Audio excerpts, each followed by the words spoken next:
And with that being said, I think we are ready, Rory, for you to take the stage if you're ready for it. Fantastic. Yeah, I've just checked that you can all hear me fine. It's working, yes. Okay, well, in that case, I will crack on with sharing my screen.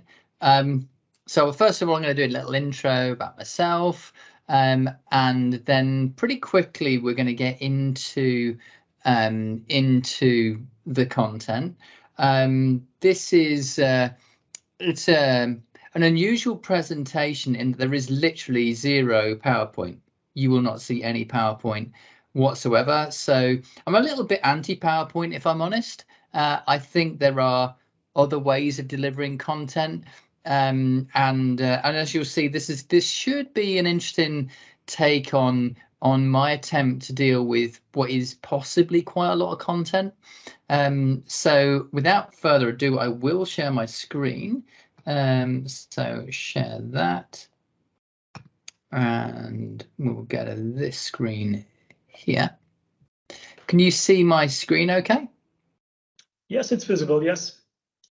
So this is a little bit about me. I'm a Power Platform solution architect. This is me on my LinkedIn page. If I'm honest, my specialism started out life as Power BI, then moved into Power Apps and Power Automate. I've got a big passion for Power Apps. I think they're pretty amazing. But I also love Power Automate as well. And if I'm honest, Power Pages and Power Virtual Agents probably are growth areas for myself. In terms of me professionally, I now work for CPS in the UK. They're an excellent Microsoft partner. We've got near enough 100 employees and a lot of people with a lot of expertise in this area. We've got 5 MVPs, and we've got a whole range of services that we offer. I'm not going to go into them too much, but we are a Microsoft consultancy, possibly similar to yourselves, and got lots of excellent customers along the way.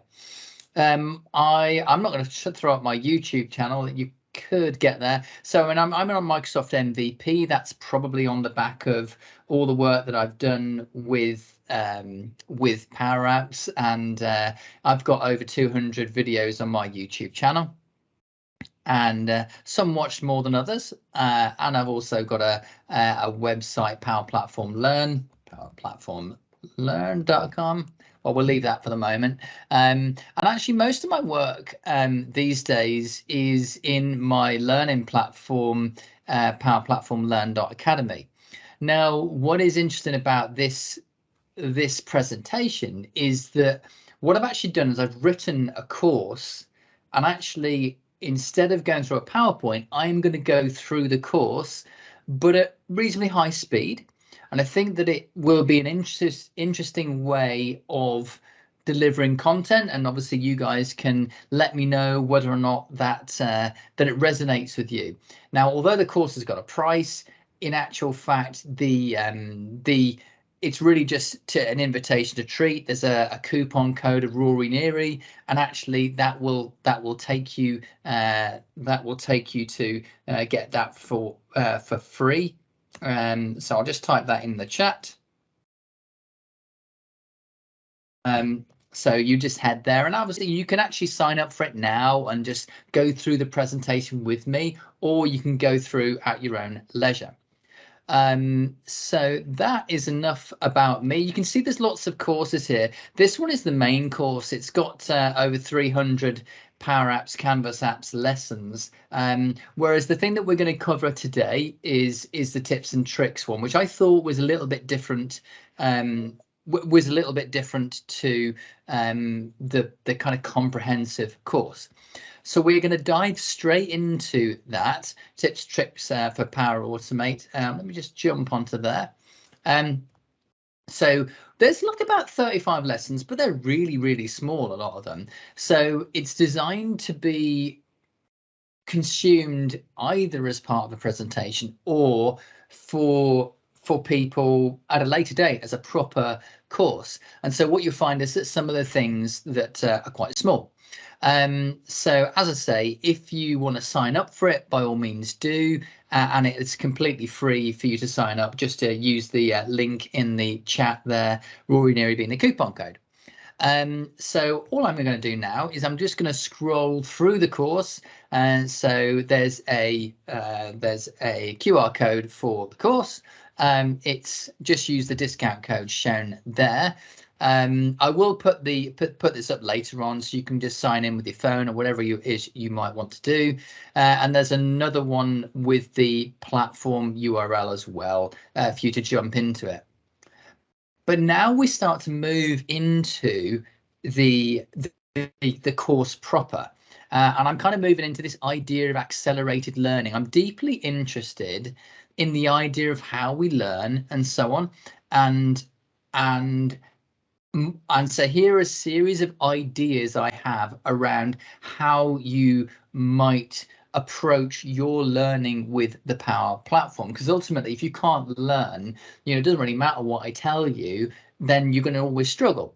So the first thing I would be suggesting to people is to get your own Microsoft tenant, and you can get those either relatively cheaply or for nothing at all. You can certainly get trials and so on. But my challenge to you is that if you don't have your own tenant in which to create your experiments, then you won't have anywhere to refer back to later on, so that you can see how you did something, how you created your Power App, how you created your flow, and how different connectors exist. Because in your own tenant, you are a global admin. You can do anything.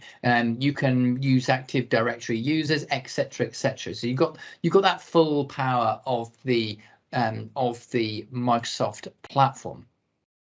And that kind of ties in with the idea of building solutions for yourself. So it is important. Now, in my opinion, it is important that you think of the things that you personally need, and that you then build according to that need. So an example of that could be, I've got a training app, and to be honest, it looks terrible, but I love it. I absolutely love this training app. So this is a training app I have, and every time I learn something, I put something in there. So Miguel, he put together a blog post about the Power Apps Creator Kit. All I do is throw it in there, and I put a URL in and navigates the resource. Now I can actually learn more about something I don't know a great deal about. And I think this is a pretty cool post about using the Creator Kit. But I know that very often when I find out about something, I haven't got time to learn about it. So I may want to learn about it in the future. And so I've got a little search on there, TIDKY, and that will filter it down to things I don't know yet.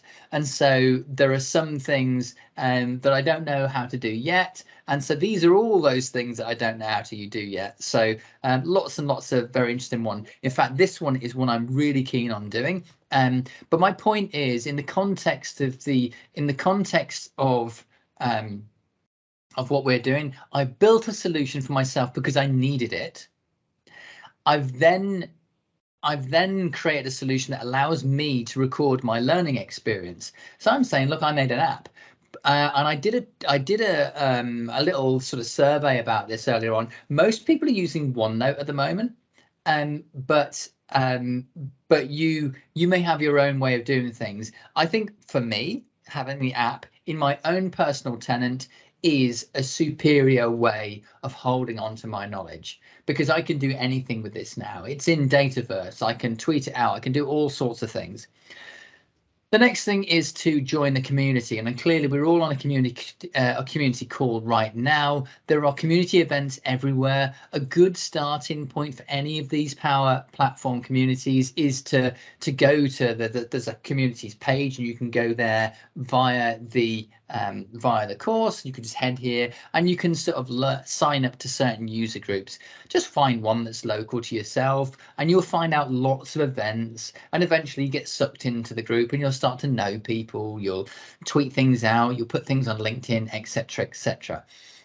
So I'm saying that joining the community is a big deal. It's an important part of your learning experience. And that kind of ties in with the whole being social. So for me, my preferences are LinkedIn and Twitter.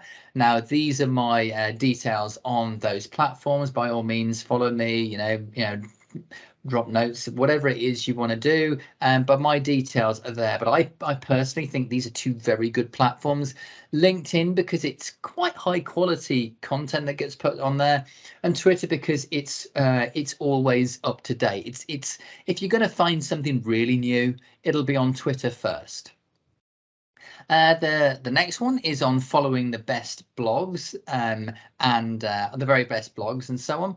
Now, I think there's quite a few people. Now, in this course, you can then comment on the course. So you can say, oh, I think that you should follow this or that, whatever it might be. And I've actually written a whole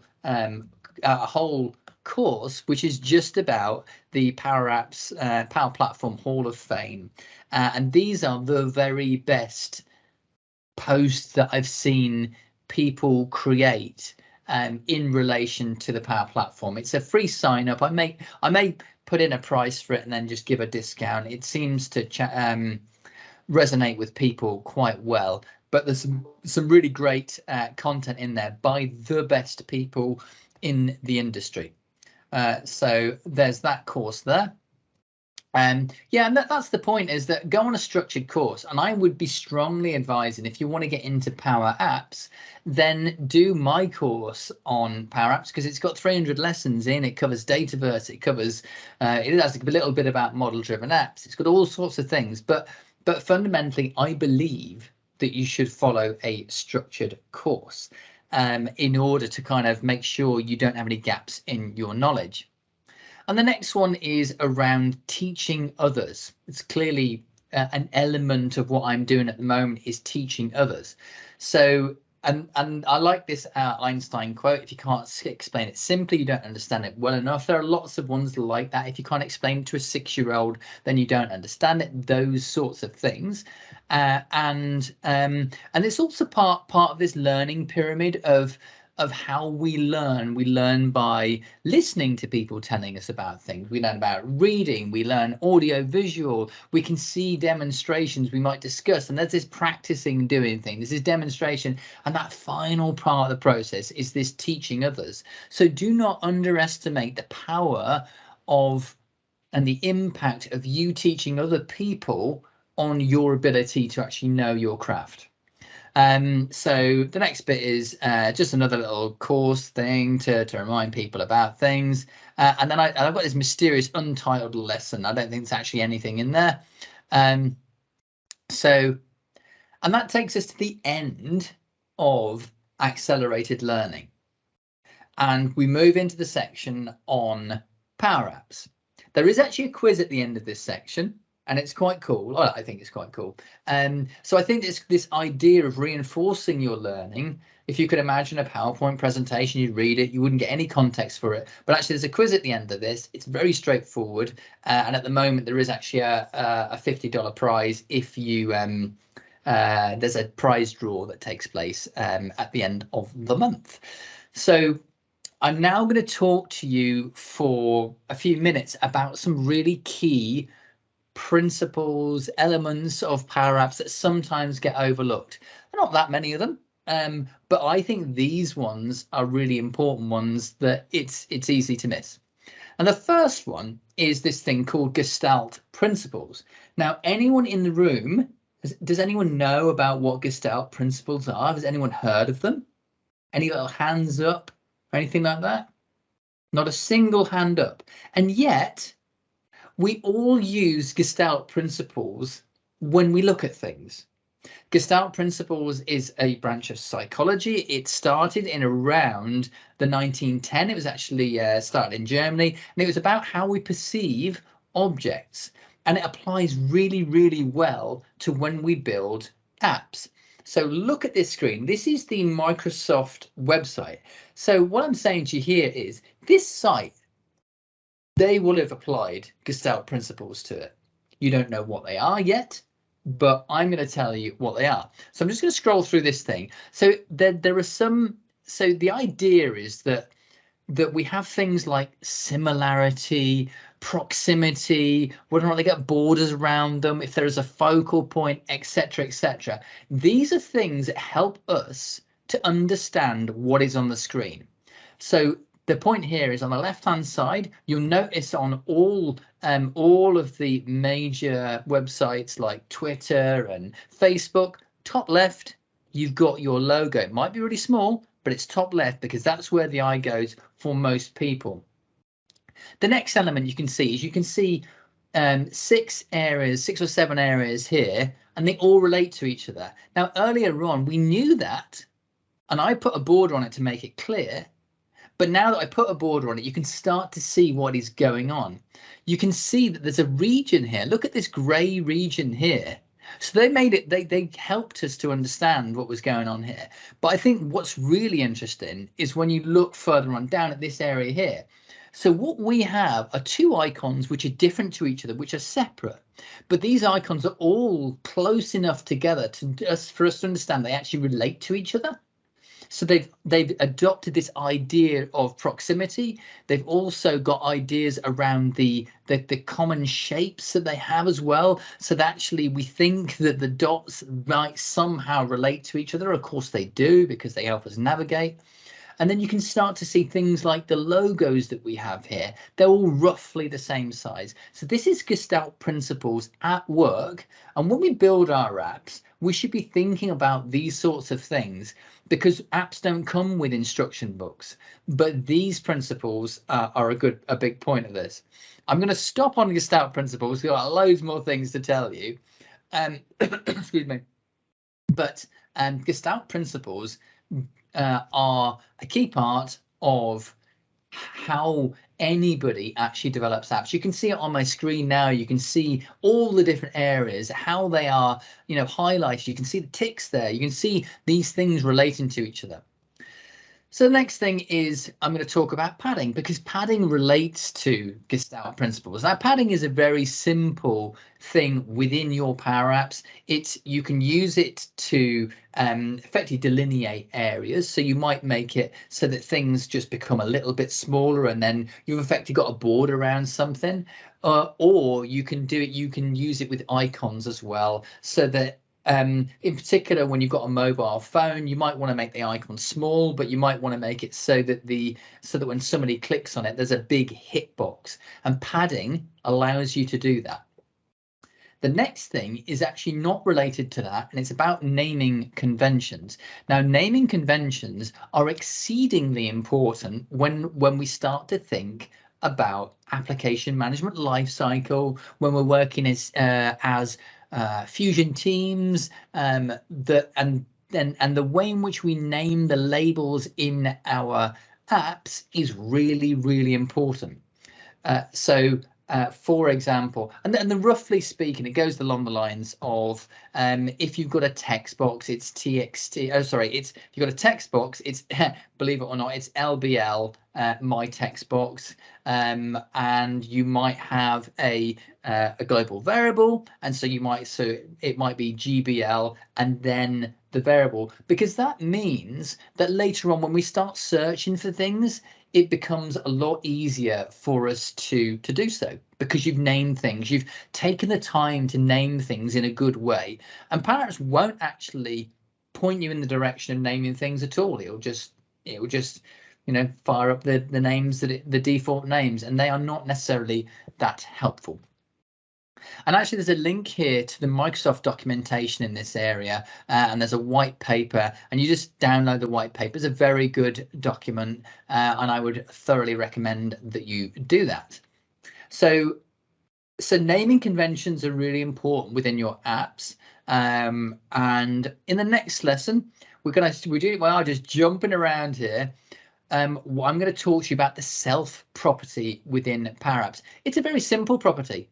You're just in the app, and if you're within the app, you can then sort of say self.width. So the X property of this looks at the width. So it says, well, and we'll see in a moment, the parent width, it looks at the size of the screen, divides it by 2, and then takes away the width of the object. So actually having this, it can be really, really helpful as a formula, because self.width applies, or whatever it might be, applies to anything. So it's a very cool way of creating functionality for yourself.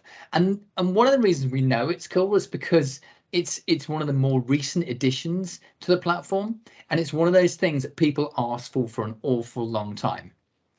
And so when we can move on from there to parent properties. Now I've got two examples when we start to think about parent properties. We saw it a moment ago on self. So essentially we kind of got two different ways of thinking about parent properties. It may be the dimensions of the parent, so it could be the size of the gallery, it could be the size of the form, or it could be a condition, so it could be the state that the form is in at that point in time.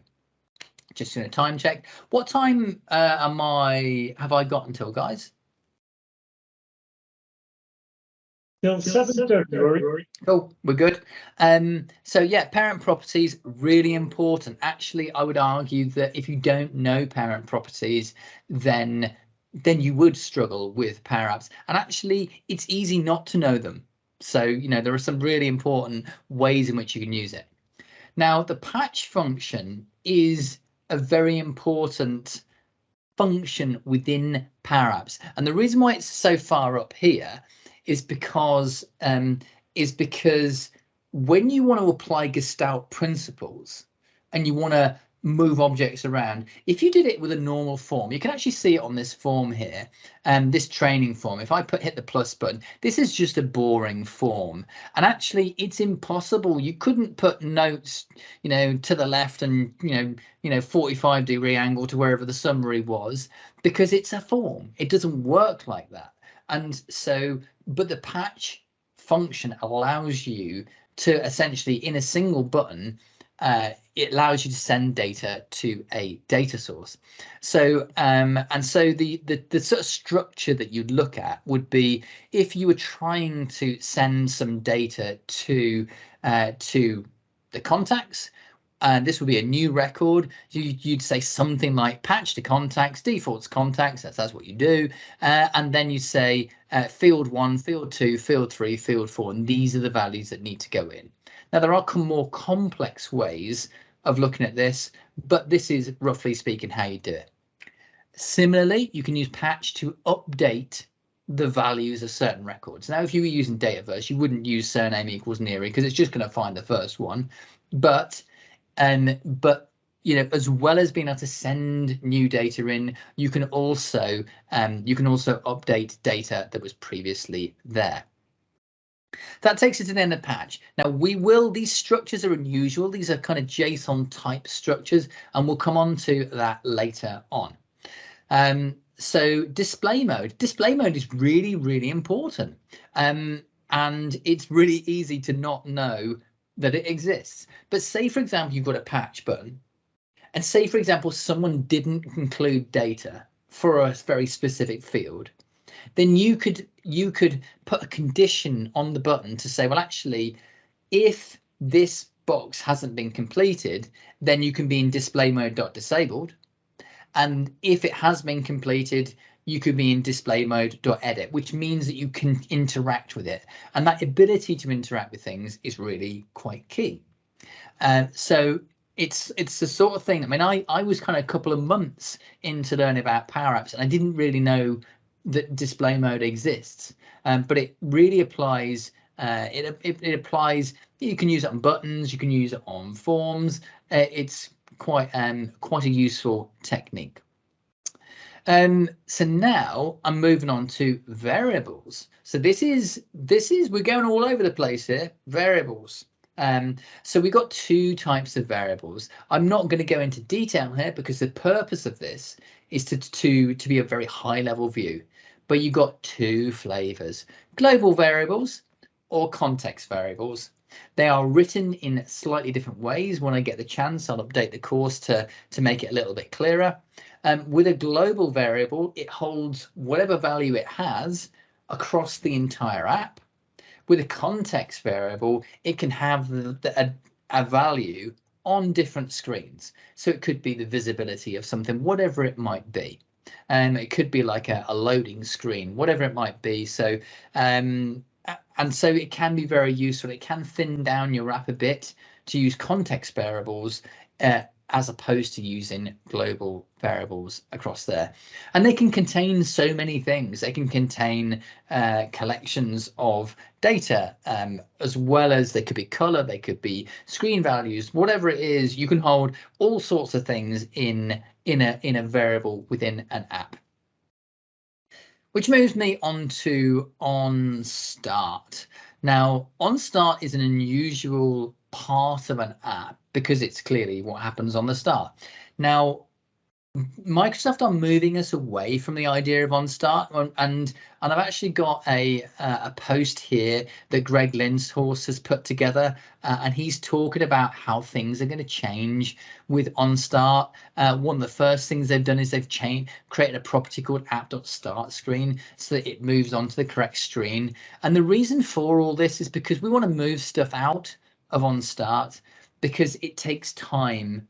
And that's what you're going to have our users. They will actually be maybe getting a little bit bored and frustrated and so on. So so that is that's a kind of an important feature. So with onStart, we can do lots of things, and we should do lots of things. So we can perhaps set theming, do things that are necessary within our app, and we also could do things like we probably would avoid actually collecting data, and we might actually direct people to a screen, and on the screen that they land on, maybe that's when the data starts getting collected, because then people understand that the app is loaded rather than it just sort of turning around. So do be careful with what you put into onStart. And so, as I say, we have a property called Start Screen, and that allows us to direct people to the relevant screen. Moving on from that, quite often people are creating collections in the onStart, and as I say, you might choose to actually say, well, actually when that start screen becomes visible, maybe we do the collection at that point in time. And so the idea of a collection is they are sort of quasi variables, but they're actually in-memory tables of data. So we can create the formula for creating them is very simple. It's as simple as clear collect into a collection, comma, and then you tell it what to collect.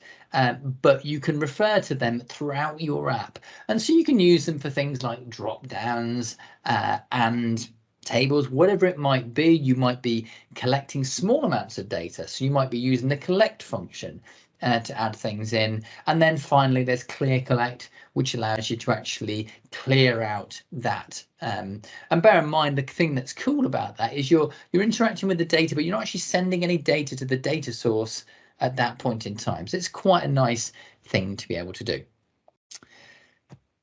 Moving on to filtering. If you can't filter data in your Power Apps, you cannot build Power Apps. You can, but you pretty well find that if you can't filter data, you will not be able to build any meaningful Power Apps. It's quite hard to filter. You start to get things like delegation issues when you're starting to filter things. But ultimately, if you don't know how to filter things in Power Apps, and I've got a little video, a little sort of touching, I don't know how this, this is just an introduction to the idea of filtering. But if you don't know how to filter, I'm going to challenge you to say that you will not be able to be successful with Power Apps. So I'm going to lay that one out for you. On the next one, there's a really, really interesting one. This is one of my favorite things, and it's one of these things that people never talk about, and they never talk about param. Now it's easier for me to demonstrate the value of param as opposed to me talking about it. So the param is, if you look at this URL that I've got here, in fact, where have you gone? And this at the end of just after the question mark, it says launch screen equals third screen. Now the parameter I've created is launch screen. and the value of the parameter is actually third screen.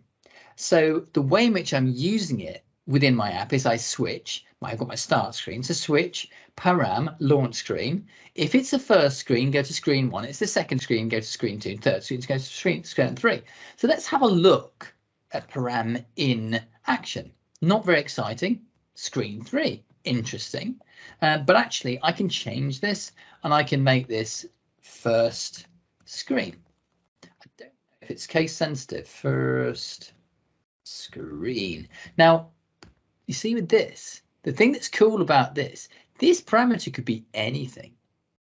This parameter could set the item in a, you can set variables with this. So you can actually, you could use a kind of a series of parameters in here that mean that when the app loads up, it loads up in a particular way. And I think that that for me, and for certain scenarios, is an absolute game changer.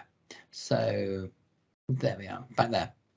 What do people think of that one there? Is that something they've seen before? They heard of it before? Because the idea of this is tips and tricks. I want you to learn things here.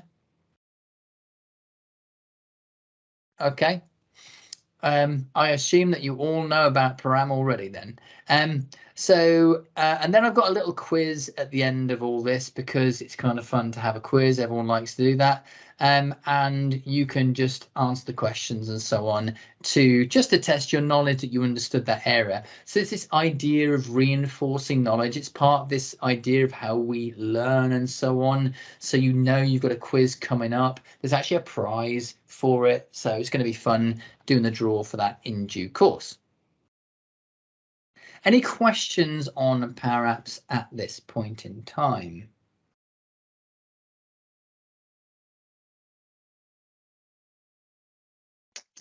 I checked that for you, Rory, and there's nothing in the chat questions. Cool. Okay. Now the next thing we start to move into, in fact, this is possibly going to be a short presentation, relatively short anyway. I'm now going to sort of start dipping into JSON. Now, the purpose of this session is, I assume, no knowledge in this. So there will be people that know way more about JSON than I do. But bear in mind that you might have new employees coming in and they may not know about this. So the point about this is for me to say, well, look, you know, if I was going to talk to people about becoming great in the Power Platform, I would definitely be telling them that JSON structures are important things for you to learn about. So what we have here is a simple data structure. What I'm going to do is going to grab this text here and we can actually see the syntax, but it's not that easy to read.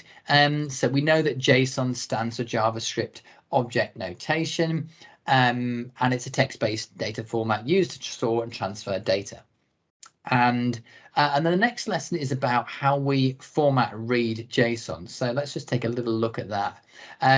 So the thing that's cool on this, the thing I use reasonably often, is I use something called Code Beautify. And what it allows me to do is it allows me to paste in something into here so that I can understand its structure better. And if I can understand its structure better, then that means I've got a better chance of being able to send data to that structure. Now this is a made up structure, but you could just as easily be working with, bigger data structures than that. So this one is an example of something that spits out of flow. So if I was to do the same thing here, and if I was to go to, I want to make sure I just go to codebeautify.org. There are other ways of doing the formatting. Jump onto here, close on that, and then pop that in there. And then I can now see the structure. So I can see I've got an object. Within the object, I've got this value, and then I've got all the various records sitting inside there. But these are, but understanding this is really important. So that takes me there. So understanding data structures is really important. And when you have them in this particular format, then you can put them into the likes of Code Beautifier. Now, use in Power Automate, it's used everywhere. Simple as that. It's everywhere, and we'll see this later on. So I'm not going to go into too much detail on it now. I'm just going to say, hey, Power Apps, use it everywhere. In Power Apps, it's different. So this is the same lesson as before, but notice that the difference here, this record is a proper JSON record with the quotes in the right places, but in Power Apps, we would be formatting it in this way, in order for it to, hold the correct values and so on. Which then moves me on to Power Automate. So now with Power Automate, I'm saying, hey, do you know what? If you're gonna do stuff with Power Automate, there are some things you really need to know. And I'm saying, do you know what? It's quite good to practice with a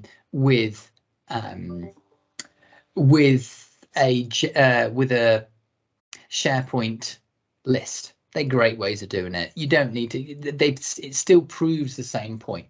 So what I've got here is I've got an expression here. It's very simple. It's a manually trigger a flow. Now, the first thing you do in your flow, you put a character. So I've actually got a data set here. Let me see if I can get to my data set with a little bit of difficulty. So let me see if I can get there. I won't get there straight away, but I will get there later on. So essentially what I do is I've got a list of all these Marvel characters, and what will happen is I'm going to filter it. I'm going to filter it according to, I've got an environment variable. I don't have to have an environment variable, but I have, and that basically defines the site and the list that I'm going to use within this environment. I've also got a filter query so that when I run it, I can actually look at a specific character within this. And then what I'm going to do is I'm going to use some expressions to pass out that data. So what I'm actually going to do is I'm going to just do a quick test of this manually, test, and then what I'm going to do is I'm going to type in the character Thanos, and I'm going to click Run Flow. Now, I'm going to click done on that, and what's going to happen is it's going to spit out, it's actually just going to be one record. So what we'll see is on this compose expression, we'll see the one record come out because there's only one character called Thanos in this data source here. Just going to go and see if I can get to it. No, with great difficulty. So what we can see is a JSON table within this, and what I'm going to do now is, so I've got a single record, and once I've got my single record, I can use a compose statement to get the only record that I find, and then I just pull out a very specific part of that particular character.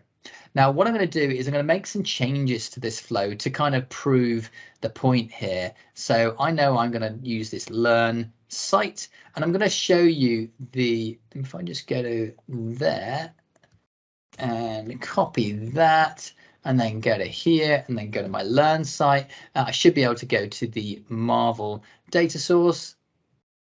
Where are we? Marvel, and I've got a bunch of records here, and what we'll see is I think the ID small is larger. Thanos is the first one anyway, and so we've got lots of records, but we've specifically filtered them.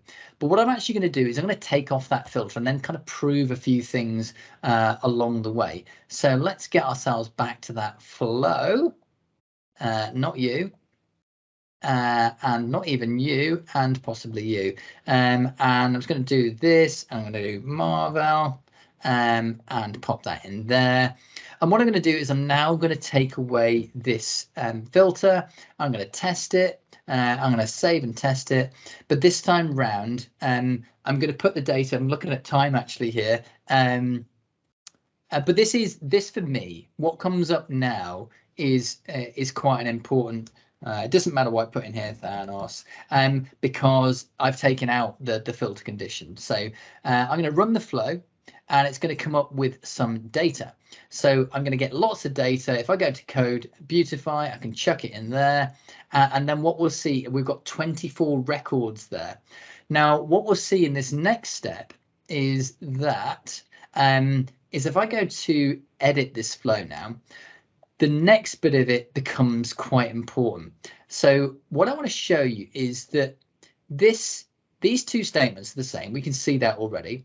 And what I'm going to do is I'm going to select this item and do Control C, then go on to the expression and then type in Control V. This is a really important point here, because if I just remove the first curly bracket and the second curly bracket and the @ and go OK, it's the same thing. This is the same thing. Now, the thing that's really cool on this is when you extend it further. So I'm going to click save on this and actually take it from me. It's the same thing, but this time round, I have an expression. And the reason why expressions are cool is because I can look at this expression here and I can actually get a lot more information out of this. So if I go on to Notepad, and go on to here and then bump this up a bit, then what we'll see is we've got body, get filtered, items, value, 0, age. What on earth is going on there? But actually what's going on there is the most important lesson for me. I didn't know about any of this for many years. What it's done is gone saying, it's said, hey, go in there, then get the value. Well, I can see value there. Then get 0. Well, I can see that there. And then once you're in there, give me the age. That's easy enough, isn't it? So I've now got the ability to jump through the levels of this particular JSON structure, and I now know how to use Power Automate. So sorry about this. I'm just going to jump in there, and so that also means that when I actually go onto this thing here, I can actually, instead of bringing that out, I could have brought something else out. I've just brought the age out here, but I could also change this to be 0 is always the first record, by the way. So I could just as easily make that 2. But it is a way of saying, give me the first item. So if I now go update on this, I can now do test on that, go to automatically with a recent use trigger. Doesn't really matter if I do that, whack this thing in here, and then out will pop. Well, what we're expecting to pop out is going to be the second, I think it's this item here, and it's going to be Spider-Man. And some of these I haven't actually put the age of them in here, by the way, which would be rather unfortunate because it's going to be nothing that pops out. I don't think he's got an age. But actually, that's a good demo anyway. So if I go on to this, and let's go on to the compose first item, nothing came out of there. But if I go into here, and if I go on to Spider-Man, and if I then go and put an age and put, I don't know, 34, he's probably not that anyway, and just move off there, that's saved. That means I can go on to this thing now. I can hit the X on there, hit go back on there. Oh, deep joy. Go onto my cloud flows and jump in there, and if I rerun this flow, I'm now going to expect to get a result, but it means that I can get anything I want out of this. So I'm now going to click run on this, and Thanos, it doesn't matter because it's not applying this anymore, and then click done. I'm expecting to see the value 34 pop out at the bottom of this, and you'd have to, I know it's a bit geeky, but this is the most important lesson of this. Now, I need to just do a quick refresh on this. I would expect it to take very long. It didn't take very long. And what I'm expecting to see in there is if I go to that compose first item, 34 has now popped out. So this little piece here, this compose action, is really, really important. It's hit the plus, add an action, type in compose, and it's an alternative to doing variables within Power Automate. Dead easy to do, and I recommend that you do that. Now, in terms of the course and so on, so what we did was we went through practicing with SharePoint. We did compose, replacing dynamic data. That I've done a little way in which you do this. It's a little video by looks in 36 seconds long. Use the question mark for JSON levels. It's a slightly better way of doing it. Getting the first time, you just use the question mark 0, always gets you the first item. So that takes me to the end. I could go onto further bits. There's some bits on environments and solutions, environment variables, and there's also the external tools like XRM Toolbox. But actually, the fundamentals of what I wanted to cover in this section, we've now covered. And if you want to go back to it, then all you need to do is you need to head here and just sign up for the session. So I'm going to stop sharing now and take any questions that people might have. I think the thing for me is, did you learn anything?